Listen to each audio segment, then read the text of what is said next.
তেলাকচু বা তেলাকুচা দেশের প্রায় সব অঞ্চলে বসতবাড়ির আশেপাশে রাস্তার পাশে বন জঙ্গলে জন্মায়। অবহেলিত এই লতা জাতীয় গাছটি অত্যন্ত উপকারী।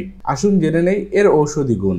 ডায়াবেটিস হলে তেলাকুচার কাণ্ড সমেত পাতা ছেঁচে রস তৈরি করে আধা কাপ পরিমাণ প্রতিদিন সকাল ও বিকাল খেতে হবে। তেলাকুচা পাতা রান্না করে খেলেও ডায়াবেটিক্স রোগে খুবই উপকার হয় এবং ডায়াবেটিক্স নিয়ন্ত্রণে থাকে। জন্ডিস হলে তেলাকুচার মূল ছেঁচে রস তৈরি করে প্রতিদিন সকালে আধা কাপ পরিমাণ খেতে হবে। খুব দ্রুতই আপনি জন্ডিস থেকে মুক্তি পাবেন ইনশাআল্লাহ। পা ফোলা রোগ। গাড়িতে ভ্রমণের সময় অনেকক্ষণ পা ঝুলিয়ে বসলে পা ফুলে যায়, একে শোথরোগ বলা হয়। তেলাকুচার মূল ও পাতা ছেঁচে রস 3-4 চা চামচ প্রতিদিন সকালে ও বিকালে খেতে হবে।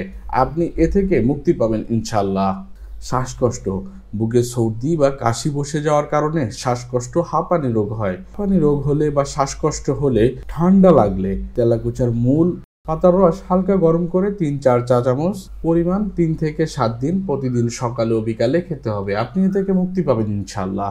কাশি। শ্লেষ্মা কাশি হলে শ্লেষ্মা তরল করতে হবে এবং কাশি উপশমে 3 থেকে 4 চামচ তেলাকুচার মূল ও পাতা রস হালকা গরম করে আধা চা চামচ মধু মিশিয়ে 3 থেকে 7 দিন প্রতিদিন সকালে ও বিকালে খেতে হবে। অস্তনে দুধ স্বল্পতা।